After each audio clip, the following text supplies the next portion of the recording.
আজকালকার দিনে রান্নাকে নিয়ে বিভিন্ন মানুষ তাদের সাফল্য লাভ করেছেন। কেউ বা ইউটিউবে ভিডিও বানিয়ে, কেউ বা ফেসবুকে রিল বানিয়ে। তাই তারা তাদের প্রচেষ্টায় আজ বহু দূরে এগিয়ে গেছে। আমি তাদের সেই কলাকুশলীকে কুর্নিশ জানিয়েই শুরু করছি আজকের আমার স্বরচিত কবিতা রন্ধন প্রণালী। রন্ধন প্রবণতা কি শুধুই আছে নারীর সাথে? অর্ধেক তার নিয়েছে পুরুষ ধাবা রেস্তোরাঁতে। ইউটিউবখানা খুললে ব্লগের পসরা ভুরি ভুরি, নারী কম যত পুরুষের ঢল, নেই পরে কেউ চুড়ি। নতুনত্ব ঘটছে কত খাদ্য তালিকায়, নাম না জানা অনেক খাবার দেখেই অবাক তাই।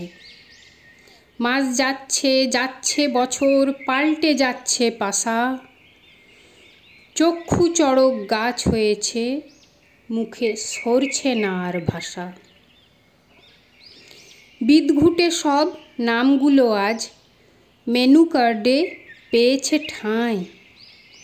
উচ্চারণে দাঁত ভেঙে যায়, বলার কিছু নাই। 8 থেকে 80 সকলেই আজ মেতেছে রন্ধন খেলায়। ইউটিউবের অপার মহিমা বর্ণিবার ভাষা নাই। রান্না প্রেমিক রাঁধতে জানে, খাদ্য প্রেমিক খেতে, একে অপরের পরিপূরক হয়ে থাকতে পারে সাথে।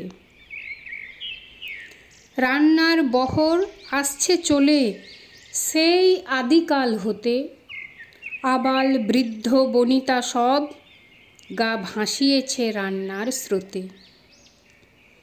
পুরনো খোলস ফেলে দিয়ে নতুনের ছাঁচে করে নবরূপে হাজির হলো আজ বিশ্বের দরবারে।